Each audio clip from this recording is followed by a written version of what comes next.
Hey there, I'm just a guy having fun at the range. Let's go shoot something. The 22 long rifle cartridge is a cartridge that we are all very familiar with. What most people aren't familiar with is the wide variety of 22 caliber loads that are out there. Every single one of these cartridges will chamber in a 22 long rifle handgun or rifle. However, they will not all perform the same, and there's subtle differences between each one, but I wanted to take a quick look at all of these, run them through a couple different guns so we could see how they work. They're kind of organized in terms of power. So over at this end we have kind of the lower performance rounds, our bulk ammunition kind of in the mid-range, with our high performance and more expensive 22 over here on the right. So we'll kind of run through all that. So let's go ahead and take a look at some of the handguns that we're going to be using for this testing. So for our cartridges that aren't designed to cycle semi-automatic 22s, we're going to be using this Smith & Wesson Model 18 revolver. It has a 4-inch barrel and holds 6 rounds. The first of our semi-automatics is a Ruger SR22. Now this does have the longer 4.5-inch barrel, but it's a pretty good representation of your standard plinking 22 semi-automatic. Next up is our Ruger Mark III. This is a Mark III Hunter with a 6 7/8 inch barrel and an internal bolt. It is very good at feeding most cartridges, so we'll see how it does with all of the variety here, but this is a good example of a target 22. Lastly, we have a Glock Model 44 in 22. This is a fairly new offering from Glock, and we'll see how it handles the variety of 22 that we're going to throw at it today. This is our standard 40 grain lead round nose 22, traveling at about 1100 feet per second, and it's essentially our standard 22 caliber or 22 long rifle bullet. So we're going to compare a lot of these other cartridges to that bullet. Now they're going to have lighter bullets, heavier bullets, lower speed, higher speed, a bunch of different variations that make them just a little bit different. So let's go ahead and start with this 22 Super Calibri. You'll notice that if I put these side by side, that bullet is significantly smaller than the 40 grain bullet. And that is because it is a 20 grain projectile, so about half the weight of your standard 22. The reason for that is this is what's called a powderless 22. There's no gunpowder in it, it just has primer down in the rim here. And that primer is enough to propel that 20 grain bullet about 500 feet per second. Now obviously that's not going to have enough energy to cycle a semi-automatic, so we're going to shoot that in the revolver in just a moment. Similar to the Super Calibri is the 22 Short. This is a 29 grain bullet that you'll notice has a shorter case than our standard 22 long rifle. So less gunpowder, still powder in this one. Less gunpowder means that it will have less energy than our standard 22. Now this is obvious because it is a 22 short and not a real 22 long rifle. So we'll also shoot this guy in the revolver side by side with the Super Calibri just so that you can kind of see the difference between those two rounds. So let's take a revolver, go ahead and shoot 2 of the Super Calibris and 2 of the shorts between 2 standard 22 LRs so that you can see and hear the difference between the standard 22 and these low power 22. Alright, I'm really sorry for the wind. It's another windy day here in Los Alamos, but this is going to be our 22 long rifle. There's going to be 1 standard shot, then 2 of the Super Calibri, which are powderless, then 2 of the 22 shorts, which are those smaller 29 grain bullets, and then 1 more of the standard. And maybe you'll be able to tell a difference between the sound as well as how much energy is delivered on the plate.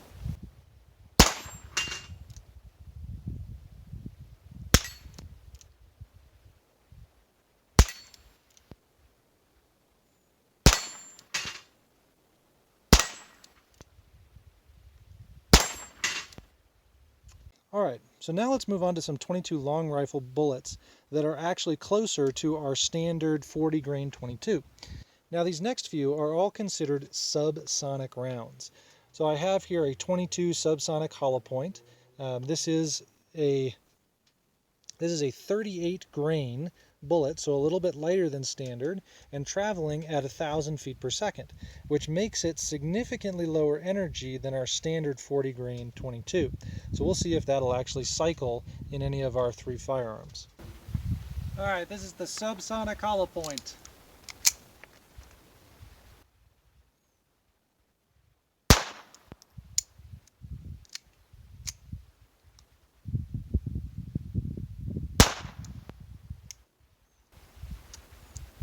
Failure to eject.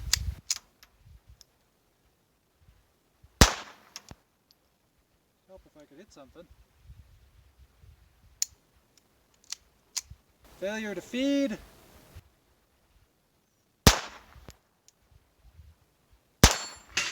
There we go. And didn't hold it open on the last shot.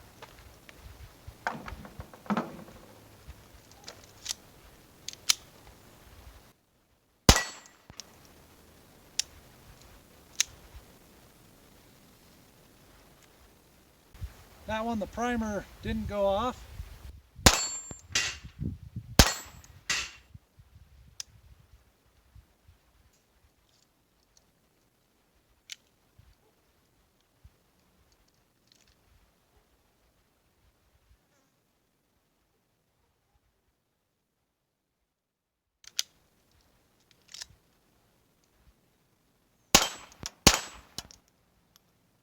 Alright, so we had a light strike on that one. Doesn't hold the bolt open, but it did function in the Mark III. Next up is the Glock 44. This one has been a little bit more ammo picky, so I wouldn't be surprised if this one doesn't quite work.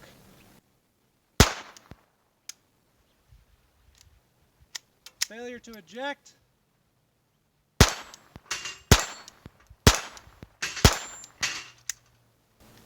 And a failure to lock it back on that last shot. Not bad overall from a Glock 44.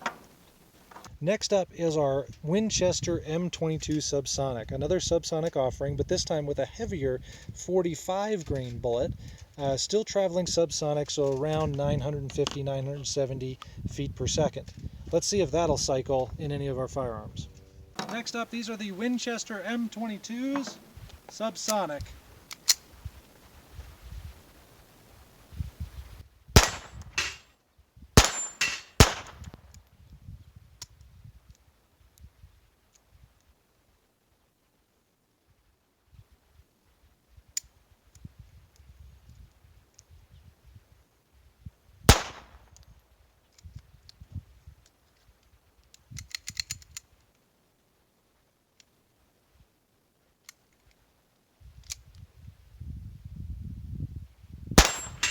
Couple of light strikes on that one and a little bit of a failure to extract, but overall not too bad. Let's try it out of the Ruger Mark III.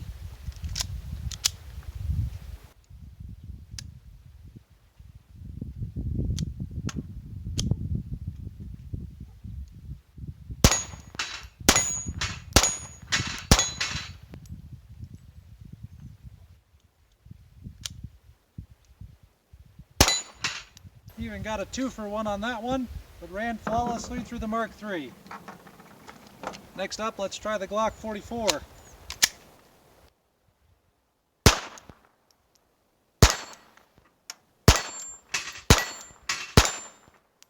Not too bad out of a Glock 44. Next up is the Federal American Eagle copper-plated suppressor round. So another 45 grain, 970 feet per second, very similar to the M22 that we just shot, but now with a copper jacketed projectile rather than just a lead projectile. Let's see if that'll work. Alright, these are the American Eagle suppressor, 45 grain. Go ahead and try that out of an SR22.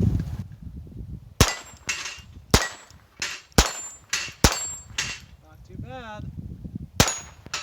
Cycled reliably through that guy. Let's try it in a Ruger Mark III.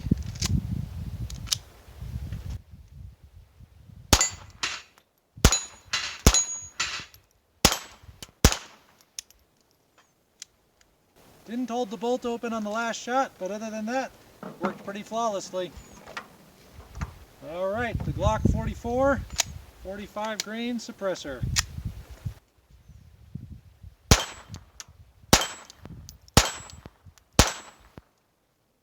Oh, got one that caught that case. There we go, and another stovepipe. So I had two of those there that caught the case as it was ejecting. So not the strongest ejector on that one, but still not too bad. It worked in all three of those. The next round is quite interesting. This is the 22 Sniper Subsonic from Aguila. It has a 60 grain projectile. Let me just pull those up. So what you have here on the far left is your standard 40 grain 22. In the middle, we have the 60 grain sniper subsonic round. You'll notice that it has a significantly larger amount of lead on the end of that bullet. We also have the 29 grain 22 short to compare. And what I want you to notice is that the case of the 22 short is what's used to make this 60 grain 22 long rifle actually fit in a standard 22 long rifle chamber. This is a very interesting round. Let's go ahead and see how it performs in a couple of our handguns. All right.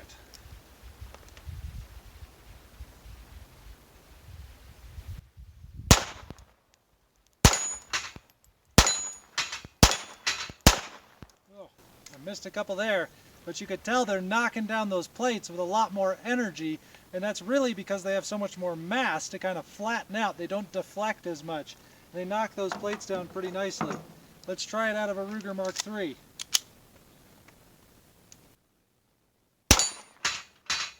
Got two there. Ah, I missed one. Didn't hold the bolt open on the last shot on that one. But hit those plates pretty soundly. Let's try it in the Glock 44.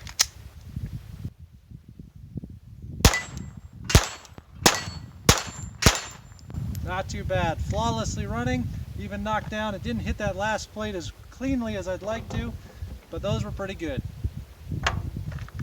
Next up is the first of our bulk 22. So this is an Armscore 22. It's a 36 grain, 1200 foot per second round. And you'll notice that it has sort of a brass cladding on it, a brass coating on that lead tip, and a hollow point, but a little bit lighter than our standard 40 grain round, and also a little bit faster. Let's see how it performs. All right, next up is our Armscore. This is the first of our bulk ammunition, 36 grains.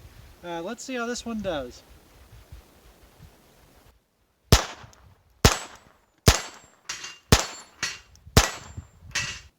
Not too bad out of the SR22. Let's try it in a Ruger Mark III.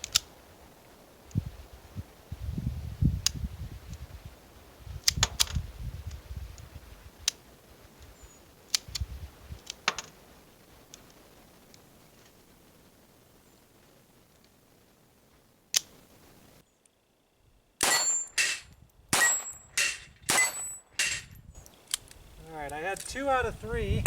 That were light strikes. Let me see if I can put those back in.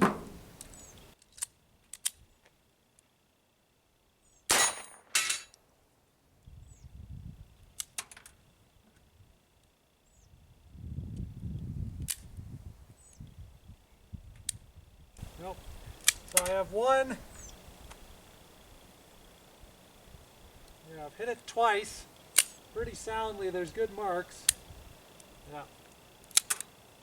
So in that one I have 3 hits on a rim, and that one did not go off. That's a bad round. So also didn't hold it open on the last round, but that's all right. Okay, let's try it in the Glock 44.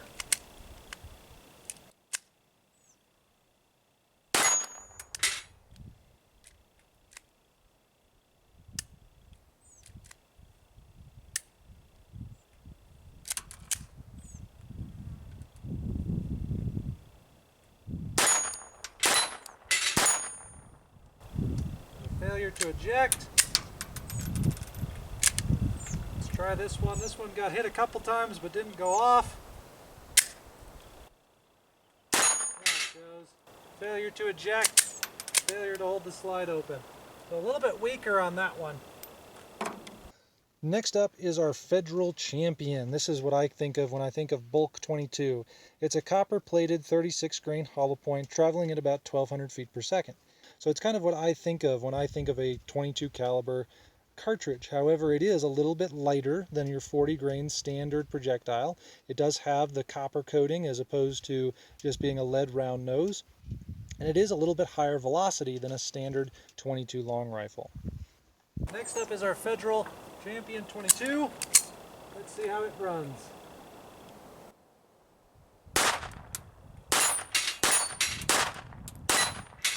Not too bad out of the SR22. Let's try it in a Ruger Mark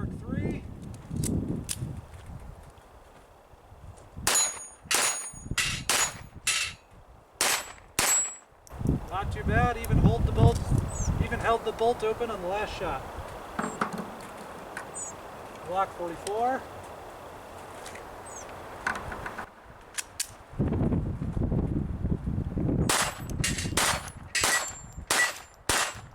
Not too bad. Ran well in the Glock 44. Next up is the Winchester Expert HV, which is a very inexpensive bulk 22, and I know that it's inexpensive because it looks cheap. You can see here that some of the lead from the bullet is actually around the casing. This is a very cheaply made 22. You can actually bend the bullet out of the case, so it's not well seated. This is not designed for accuracy or designed for performance. This is essentially, I want a 22 as cheap as I can get it, and this is what you end up with. It's a 36 grain hollow point bullet, all lead, traveling at about 1,280 feet per second, or so they claim.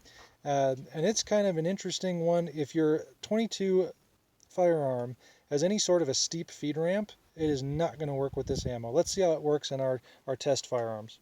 Alright, let's try that cheap Winchester Expert HV.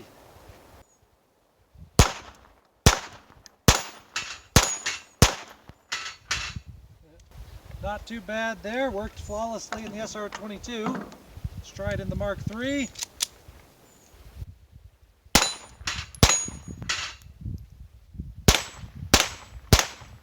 Flawlessly in the Mark III.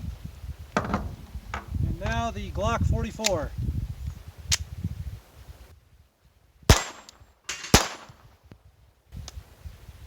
Failure to eject there.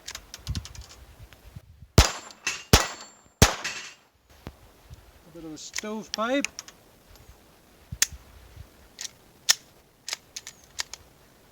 And that's it for that guy.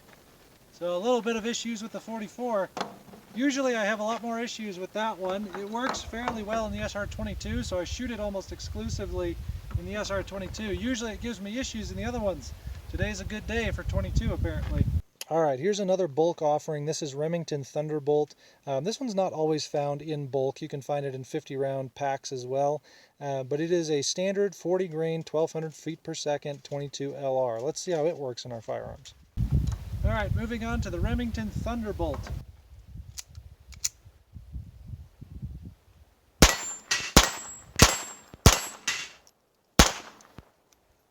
Alright, that one works pretty well. Alright, let's try that Thunderbolt in a Mark III.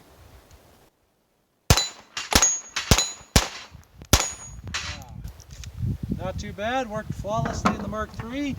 Let's try the Glock 44.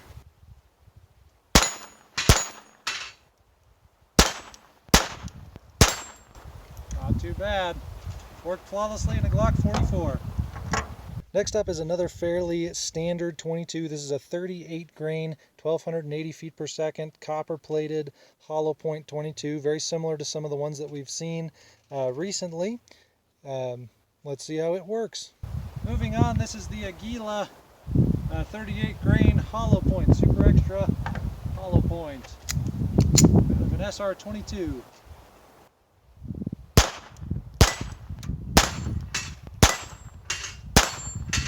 Not too bad. Let's try it out of the Ruger Mark III.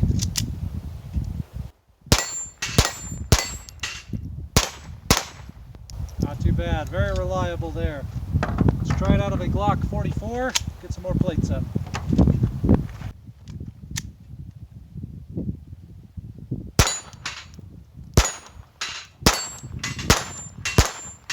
Perfect. Flawlessly out of a Glock 44 as well. This is probably the last of our more standard 22 LRs. This is a 40 grain 22 Super Extra from Aguila. 40 grains, 1,250 feet per second. It should be a standard 22. Let's see how it runs. Alright, let's try the Super Extra.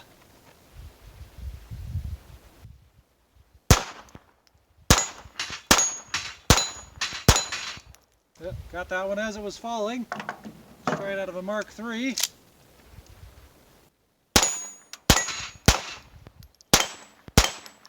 Not too bad out of the Mark III.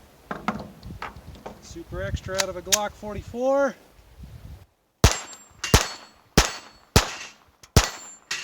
Not too bad out of the Glock 44. Up next is the Remington Viper. Now this is the first of our performance cartridges. So this is a slightly lighter bullet at 36 grains, but at a much higher velocity of 1400 feet per second. It also has a slightly different truncated cone shape to it, which is supposed to help with feeding in semi-automatic firearms. So let's see how it does. Next up is the Remington Viper out of an SR22.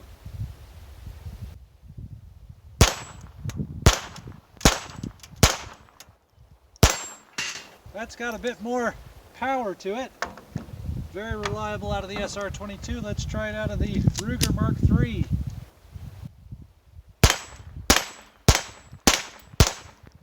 Very good out of the Ruger Mark III. Let's try it out of the Glock 44.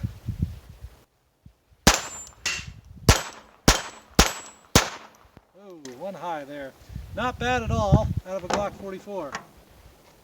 The next of our performance cartridges is the CCI Stinger.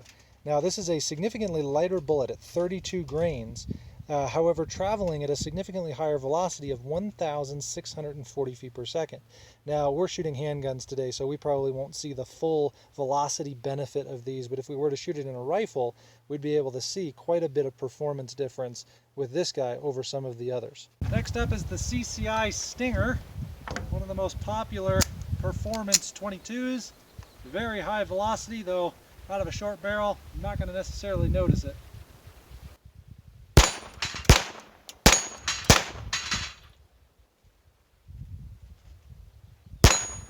There it is. So there's definitely a louder report. I don't know if that's coming across on the video, but there's more unburnt powder leaving the barrel, which is causing a much louder report.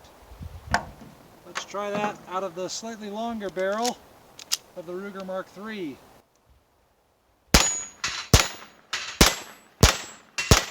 Oh yeah, with authority, those are some good 22. Let's try it out of the Glock 44.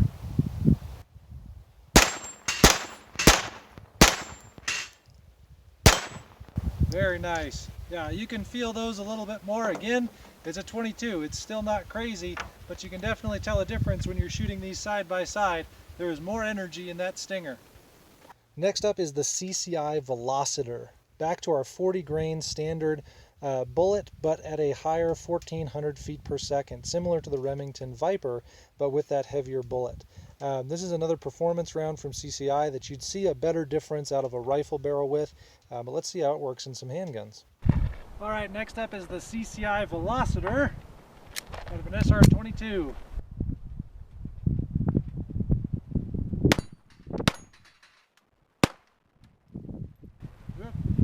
One failure to feed there. Kind of buggered it up on the feed ramp.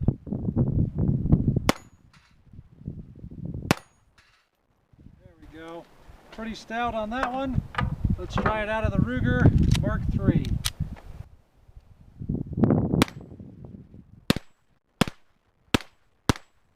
Not too bad. Very reliable there. Let's try it out of a Glock 44.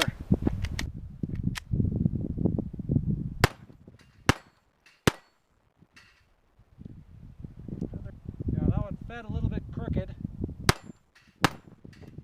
No, overall not too bad. Strange that we had two kind of weird feed ramp issues, two different firearms with that one. Similar to that CCI Velocitor is this Interceptor hollow point from Aguila. It's also a 40 grain bullet with an advertised speed of 1470 feet per second. So let's go ahead and see how this guy performs.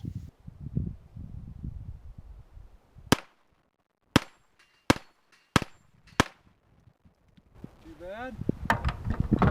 Ruger Mark III.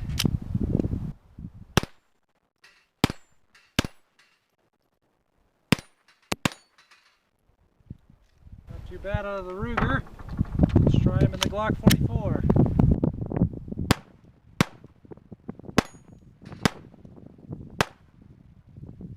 I am noticing that the accuracy on that one was a little bit off. A couple of those that missed should have been good hits. And they were missing off of either side of the plate. At 12 yards, I shouldn't be missing. That was a little strange though. Now we've come to our highest performance round. This is from Aguila. It's what they call their Super Maximum. It's a 30 grain bullet traveling at over 1,700 feet per second. Again, we probably won't get that performance out of the handguns. Out of the rifle it would have more of that performance, but this is a strong competitor to the CCI Stinger, but notice that it has the highest rated velocity of any of the rounds that we've looked at so far. Up next is the Aguila Super Maximum.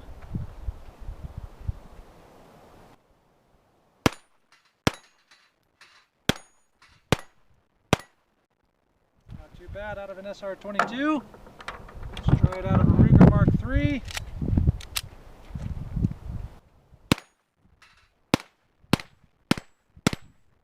Not too bad out of a Mark III. Let's try it now in the Glock 44.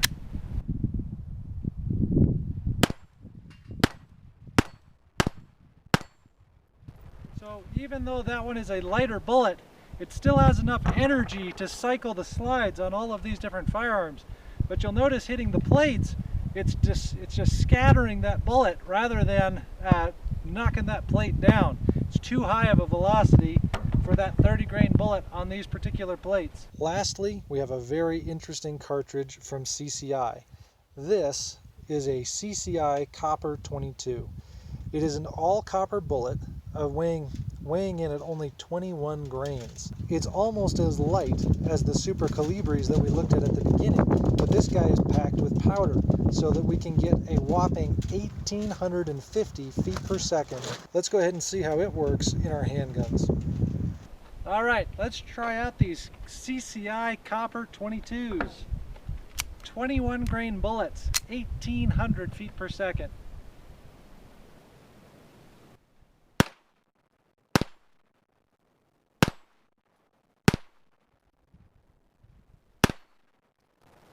Can't tell where it was going there, but it actually cycled my 22 semi-automatic. The SR22 worked, even with that light 21 grain bullet. Tells you there is a lot of power behind that 21 grain bullet. Let's try it out of a Ruger Mark III. Didn't quite get the bolt back far enough. Nope.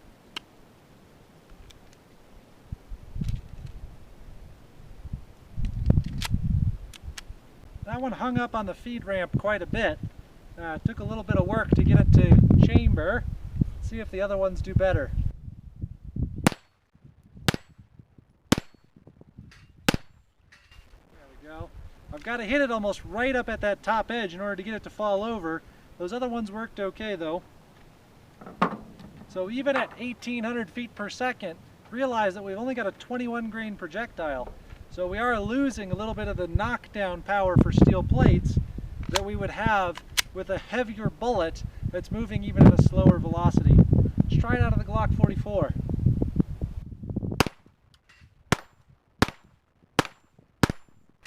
No problems out of the Glock 44, even got those plates down. So I want to try one more thing real quick. I have loaded up in here a couple of the rounds that we've just looked at. Now, because the semi-automatics are blowback by design, it means some of the energy of that round is lost in functioning the action. So I've put a couple of rounds, a standard Remington Thunderbolt 40 grain 22, the 60 grain Sniper Subsonic, a CCI Stinger, a CCI Velocitor, the Aguila Supermax, and then the CCI Copper 22, just to see how they'll perform out of a revolver where all of that energy is translated into velocity.